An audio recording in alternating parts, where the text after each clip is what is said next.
Olá, eu quero estar fazendo esse trabalho para estar mostrando para vocês alguma coisa, algum segredo que tem no Apocalipse. Eu tomei uma iniciativa de estudar e desvendar o Apocalipse, palavra por palavra. Isso custa muito, tá? Isso leva muito tempo, mas é gratificante a gente adquirir conhecimento, porque tem muito mistério escondido. Desde já eu quero dizer a todos que eu não quero enganar a mim mesmo. Eu não sou dono da verdade, mas existe muitas verdades escondidas. E junto com você, eu quero estar aí descobrindo algumas dessas verdades. Dizem que Apocalipse foi escrito há cerca de 95 anos depois de Cristo. Vejamos, eu pretendo falar de acordo com o livro chamado Bíblia.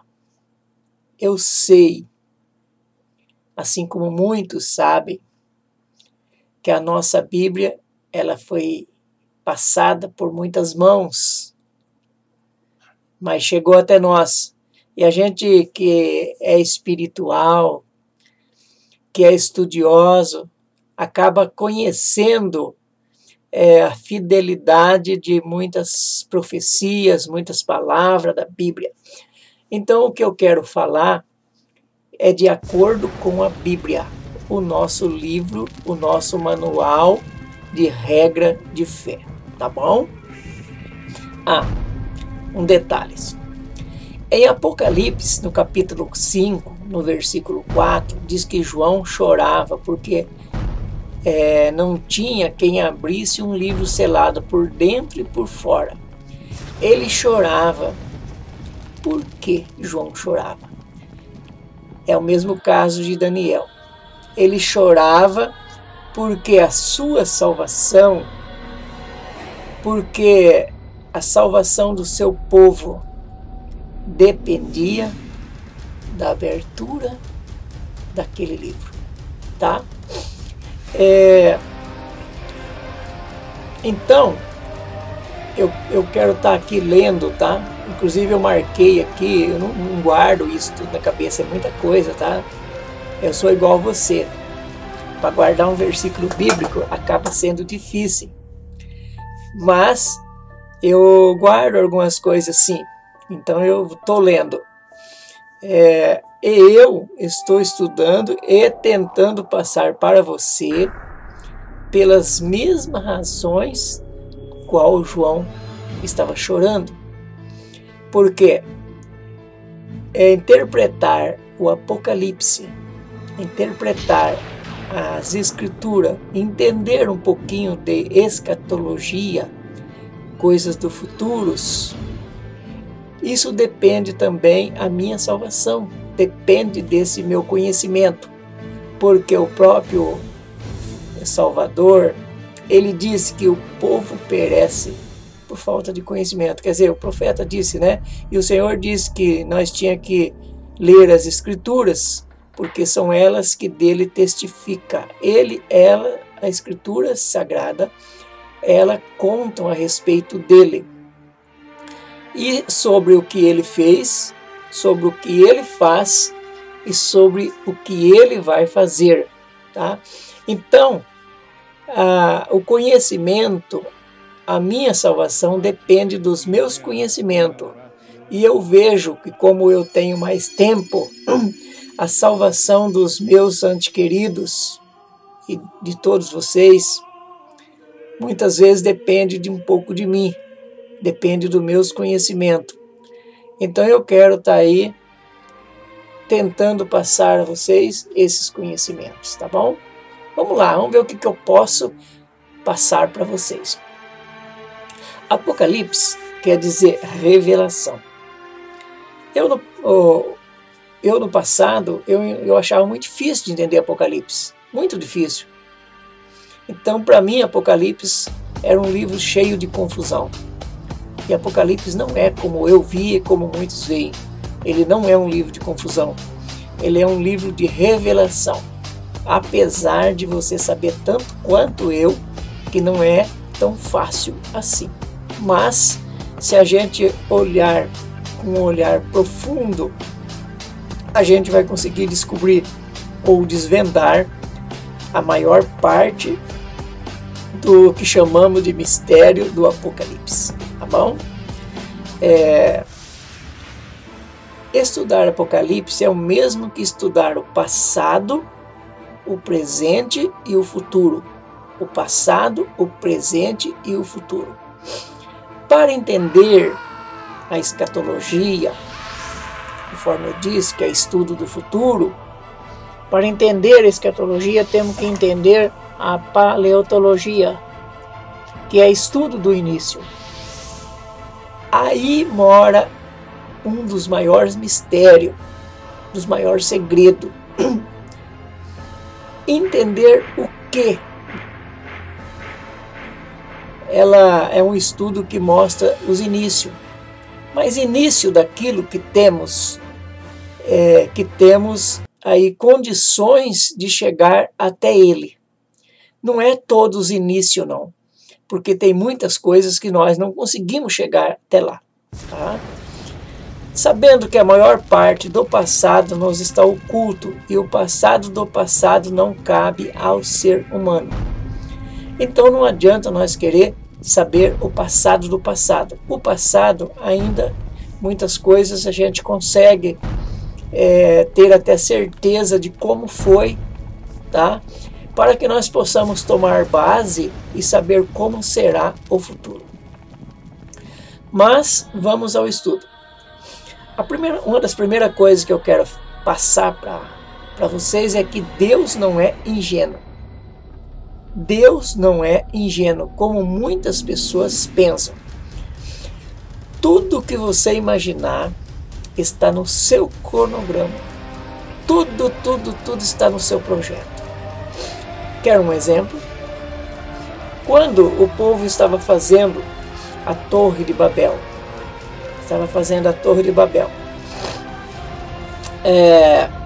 Deus disse assim: desçamos e confundamos as línguas. Deus não está em todo lugar? Não sabia que o povo ia fazer? Deus não sabe todas as coisas, ele não está em todos os lugares? Por que Deus precisou de descer? Na verdade, Deus não desce e Deus não sobe. Isso é para a nossa imaginação. Isso é para a nossa imaginação, para nosso ponto de crença, porque Deus não precisa descer de lugar nenhum e nem subir para lugar nenhum, porque Ele está em todos os lugares, Ele está acima de tudo. A Bíblia diz que o céu dos céus não pôde conter Deus, tá? Nada pode segurar Deus em lugar nenhum, Ele está em todos os lugares. Vamos ler então Provérbio, capítulo 16, versículo 4. O Senhor fez tudo para um fim. Sim, até o ímpio para o dia do mal. Não parece que o Criador é mau? Parece que ele é mau, né? Mau. O fato de fazer o ímpio, entra aí a marca do destino, né? O fato dele fazer o ímpio, isso daí quer dizer que entra aí a marca do destino. O tal vaso da desonra. Isso é uma coisa para outro estudo. Jesus morreu por todos e Deus prepara o ímpio para o dia do mal, para castigar o seu povo. Por exemplo, Canaã era neto de Noé e ele foi amaldiçoado por Noé. Isso faz parte de outro estudo. Isto é porque não entendemos ele. A gente acha que Deus é mau por ele criar essas coisas, porque nós não conseguimos entender ele. Mas quem sabe, nesse estudo que nós estamos fazendo, a gente consegue entender um pouquinho de Deus, né? Ele estabelece o seu desejo, porque Deus faz aquilo que ele deseja fazer. Isso está em Isaías 45, versículos 6 e 7. Veja, para que se saiba, desde o nascimento do sol, e desde o poente, que fora de mim não há outro. Eu sou o Senhor e não há outro. Eu formo a luz e crio as trevas. Eu faço a paz e crio o mal. Eu sou o Senhor que faço todas essas coisas. Então parece que nós não temos escolha, né? E nós não temos escolha. Nós estamos aqui e por mais que nós achamos que somos, como diz o ditado por aí, o bam bam bam, nós não somos dono de nada. Nós não apitamos nada, porque o mundo espiritual aí é muito forte, tanto o mundo espiritual negativo quanto o mundo espiritual positivo. No entanto, o apóstolo diz que o que está em nós é maior do que o que está no mundo, né? Porque o que deve estar em nós é o Espírito de Deus, é o bem, e o bem que está em nós, ele deve ser maior. Por isso que os apóstolos, diante desse estabelecimento do Senhor, que ele faz tudo e tudo é do jeito que ele quer, do jeito que ele bem entende, por isso que os apóstolos disseram: para onde iremos, Senhor? Para onde iremos? Só tu tem a palavra da salvação. Isso está ali em João capítulo 6. Ali o Senhor diz que o povo seguia ele pensando em comida. Pensando só em comida, coisas que perecem. E eles não estavam interessados nem na vida eterna, nem no reino, nem no bem-estar de ninguém. Eles não estavam interessados, eles queriam exatamente para hoje. E a nossa vida hoje não vale quase nada. Nós temos que pensar numa vida eterna. Porque todo ser vivente deseja viver. E viver para mim, para você, é viver, comer, beber, ter paz, ter tranquilidade, ter segurança. Isso é viver. E hoje as pessoas sobrevivem. Ninguém consegue viver hoje, porque pode analisar direitinho. Mesmo aí há 40 anos atrás, na época dos meus pais, ali no sitião, a gente sentava, contava história. Meu pai contava história todos os dias. A gente conversava. Hoje você não vê mais, ninguém tem mais tempo para nada. Hoje até casal de namorado, cada um está com um celularzinho na mão e parece que ninguém tem tempo para nada, só tem tempo para algumas redes sociais, né? O Senhor cria o mal com L, ele não cria o mal com U, tá? Existe a diferença entre o mal com L e o mal com U. O fato do Senhor criar o mal não é porque ele é mal. Ele não é mal com U. Isso que ele cria é uma coisa necessária para a punição dos desobedientes que tomaram a decisão de ser transgressor da lei. A lei que estava determinada, que está determinado em Deuteronômio, capítulo 28. Está a lei determinada. E todas as desobedientes que desobedecem essa lei, o Senhor aí prepara algo mal para que essa pessoa venha ser punida através desse mal, tá? Porque o Senhor diz que castiga aquele que ama. Então tem aí castigo, tem prova, e tem também a condenação aí, né? Tem muitos tipos de sofrimento aí, mas para que o homem seja provado é necessário que haja as provas. Para que uma pessoa seja castigada é necessário que haja o castigo. É por isso que o Senhor determina, o Criador determinou, ele criou essas coisas mal, para que os bons sejam punidos e possam alcançar a vida eterna. Isso me faz lembrar de que quando Paulo entregou ali um homem para que fosse massacrado ali, para que a alma dele fosse salva, tá? Lembrai-vos das coisas passadas. Isso está em Isaías 46, versículo 9 a 13. Lembrai-vos das coisas passadas, desde a antiguidade, que eu sou o Senhor, e não há outro. Eu sou Deus, e não há outro semelhante a mim, que anuncio o fim desde o princípio.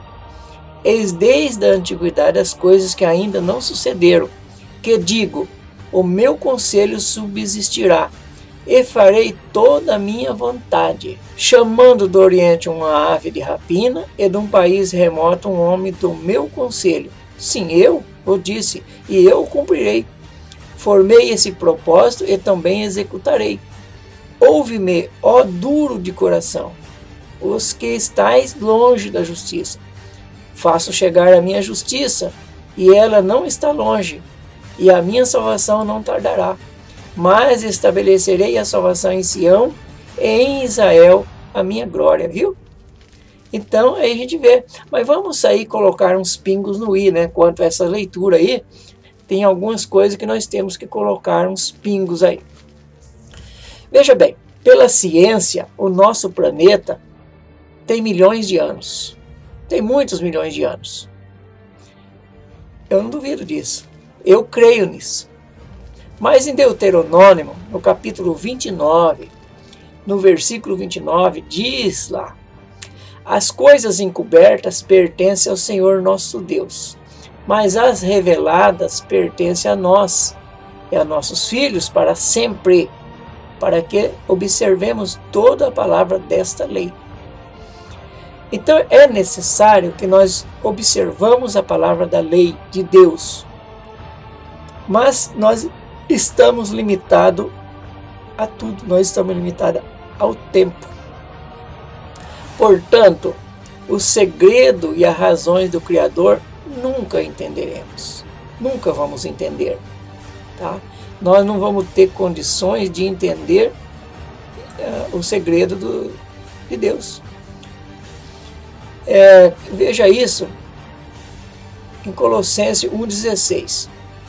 Está escrito assim: porque nele foram criadas todas as coisas, nos céus e na terra, as visíveis e as invisíveis, seja trono, seja dominações, seja principados, seja potestade, tudo foi criado por ele, para ele. Interessante, né? Não temos que, nem como, questionar a vontade do Criador. Nós não temos, porque se tudo ele fez pela vontade dele, se tudo ele estabeleceu pela sua própria vontade, né, nós temos que arpinar, que questionar em quê? Tá? Nós não temos como questionar isso, porque nele foram criadas todas as coisas, nos céus e na terra, as visíveis e as invisíveis, seja trono, seja dominações, seja principado, seja potestade, tudo foi criado por ele e para ele. Nós não temos que falar nada. Deus criou o universo e o mundo submerso, de mares e oceanos. Fez tudo como quisera, criou a atmosfera que todos respiramos. Deus criou o sol incandescente e a lua reluzente para a terra iluminar. Mas, para entendermos o Apocalipse, temos que aprender a ler no sentido profético, tá? Porque Apocalipse é um livro de profecia. Ali, 98%, quase 100%, não se entende como se lê. É igual Daniel, o livro dos profetas. A maior parte não se entende como se lê. Tá? Não é um livro como Mateus, como Atos, como os evangelhos, aí, que é mais fácil de entender como se lê. Porque são, por exemplo, Atos é um livro histórico. E ele vai contar história. Alguma coisa ali não dá para entender como se lê, mas a maioria dá. Então, nós temos que entender, para poder entender o Apocalipse, nós temos que aprender a ler no sentido profético. Entender a simbologia das figuras, porque o Apocalipse, ele mostra muitas figuras, né? Besta que saiu do mar, mulher, tem um monte de coisa ali que a gente vai passar cavalo, dragão, tem um monte de coisa, então que são tudo simbólico. Para nós entendermos aí o Apocalipse, nós temos que aí estar vendo o começo, como que foi, como que aconteceu, o que aconteceu ao longo da história, para nós poder entender aí os planos de Deus para o futuro, tá? Porque Deus não tem plano, na verdade. Deus tem propósito. Nós chamamos de planos de Deus, mas na verdade Deus não tem plano. Deus tem propósito. E é por isso que em Apocalipse, no capítulo 1, no versículo 1, ele diz que vai anunciar coisas que breve vai acontecer. E não coisas que poderá acontecer, viu? Entendeu? Deus não tem aí planos, tem propósito, porque planos faz as pessoas que são como homens, pessoas que não têm conhecimento do futuro. Mas o Senhor, ele é onisciente, ele conhece tudo, e como conhecedor de tudo, ele não faz plano, ele faz propósito, tá? O homem prevê o futuro, mas o Senhor determina o futuro. Até o diabo pode dizer que poderá acontecer, né? Mas o Senhor diz, vai acontecer. Portanto, o livre-arbítrio só funciona quando o caso depende do homem. Porque quando depende do Criador, não tem mudança. Porque o Senhor, o Criador, o Todo-Poderoso, ele conhece todas as coisas. Ele sabe qual a sua decisão que você tomou. Ele sabe qual a nossa decisão que nós vamos tomar. Certo? Então o Senhor conhece tudo. O passado, o presente e o futuro. Em Malaquias, capítulo 3, versículo 6, afirma isso. Está escrito assim. Pois eu, o Senhor, não mudo. Por isso vós, ó filho de Jacó, não sois consumido. Imagine se o Senhor mudasse. Quando ele fez a promessa lá para Abraão, fez a promessa que daria a terra a Abraão, quando ele fez a promessa ali para Moisés, Deuteronômio 28, quando o povo obedecesse, quando não obedecesse, então o Senhor não muda. Tudo o que está escrito nas Escrituras, ele cumpre. A Bíblia diz, o próprio Yeshua, o Salvador, o Filho do Todo-Poderoso, diz que não passará da lei nem um tio ou um jota, não passará nada. Tudo será cumprido tintim por tintim. Tá bom? Como diz aí. Então, também está escrito em Hebreu, confirmando o que está em Malaquias, está escrito em Hebreus 13:8. Jesus Cristo é o mesmo ontem e hoje e eternamente. Então, Deus é fiel. Deus Ele fez e Ele faz tudo. Isaías 46, veja aí, versículo 10. O Senhor diz que anuncia o fim desde o princípio. Então, desde o princípio Ele já anuncia o fim. E desde a antiguidade as coisas que ainda não sucederam. Que digo, o meu conselho subsistirá, e farei toda a minha vontade. Olha aí, Ele vai fazer a vontade dEle. Eu, você, nós, queremos ou não, nós não tem como mudar nada. Ou nós aceita, ou não aceita. Isso não vai mudar nada. Porque Deus vai fazer a vontade dEle, e sempre. As coisas mudam para nós quando nós tomamos uma decisão. Só que mesmo essa decisão que nós vamos tomar, o que nós tomamos agora, já está no cronograma de Deus. Deus já conhece, já sabia há bilhares de anos que isso ia acontecer. Então, como fica o livre-arbítrio? Essa é uma pergunta, né, interessante. Na verdade, meu querido, a escolha é nossa. Ou seja, o livre-arbítrio. A escolha é nossa. Mas o Criador é onisciente. Conforme eu disse, desde que não existisse nada, ele já sabe de tudo. Qualquer escolha que fizemos, nunca vamos surpreender o Criador. Nunca. Nós não vamos conseguir surpreender ele nunca. Certo? Então, é como você fazer uma viagem para qualquer parte do Brasil ou do mundo. Você sabe que existe um destino, mas o volante está nas nossas mãos. Entendeu? Se você quiser continuar o destino certo para chegar no seu lugar, na sua meta, aonde você planejou, é só você continuar na direção. Se você virar a direção, você vai tomar outra direção. Então, a nossa decisão pode mudar um resultado, mas um resultado que o Criador já sabia que um dia nós iria tomar tal decisão. Para o Criador, não altera os fatos, porque tudo está no seu cronograma.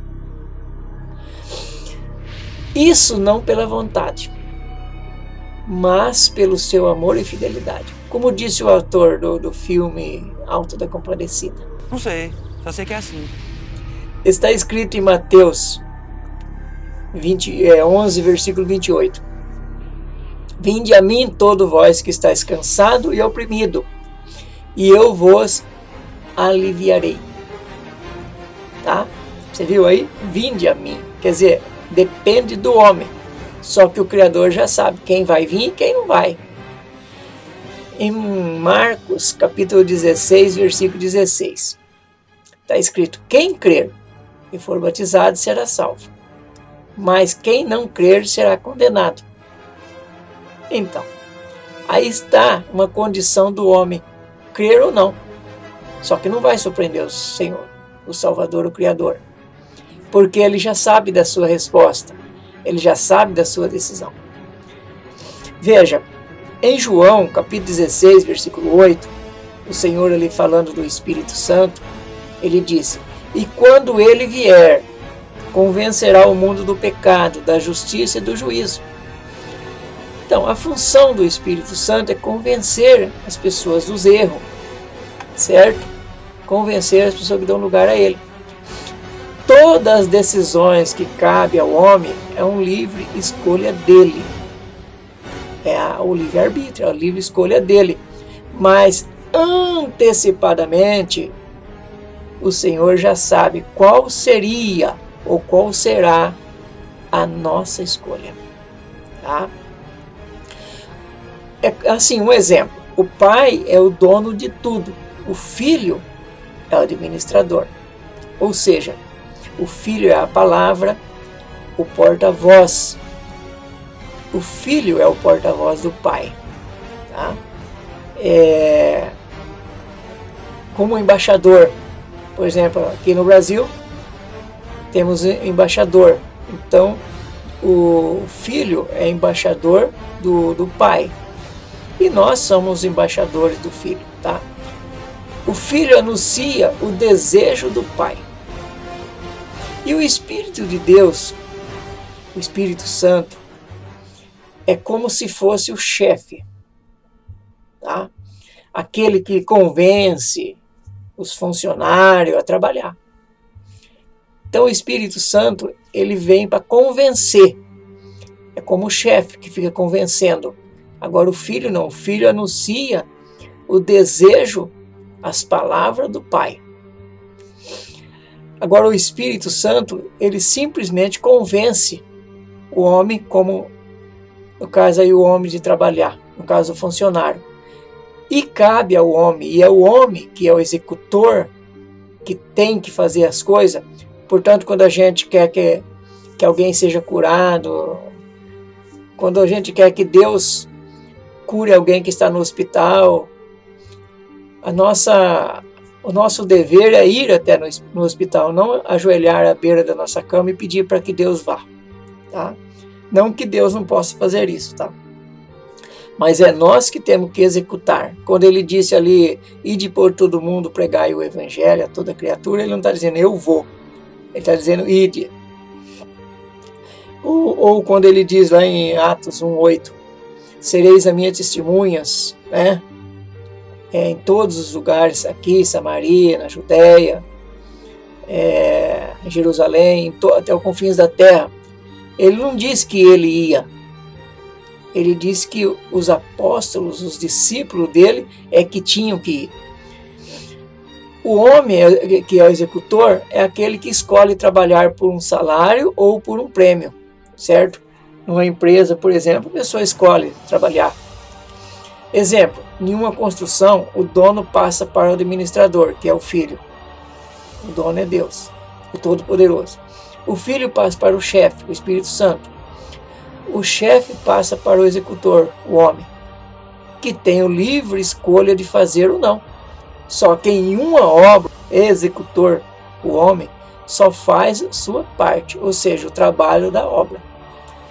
O resto dos trabalhos é por conta dos superiores, ou seja, administração, pegando serviço, as coisas, tem muita coisa que não interessa, não é da conta do trabalhador, é da conta, é coisa que cabe aos patrões, né?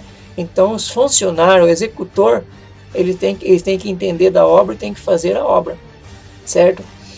Os executores não sabem, não entendem, nem lhe interessa, o que lhe interessa é o salário, né? O caso aí, a coroa da vida. O que mais interessa para nós é vida eterna. Vale lembrar que ninguém é obrigado a fazer parte dessa empresa, né? Mas se fizer e não obedecer, não terá o salário combinado. Lembra-se que direitos e obrigações são iguais, né? Se você quer ter direito, você tem que cumprir as suas obrigações. E as suas obrigações é cumprir a lei de Deus. Em uma empresa tem a lei. O chefe lá, quando você vai pegar o serviço, você assina lá um papel dizendo o que você tem que fazer, o que não tem que fazer, qual é os seus direitos e qual é os seus deveres. E nessa empresa do Senhor também temos, né? Bom, mas vamos então para Apocalipse. O que João iria ver a partir daquele momento? O que você acha que João ia ver a partir daquele momento? É claro que ele ia ver coisas que ele já conhecia.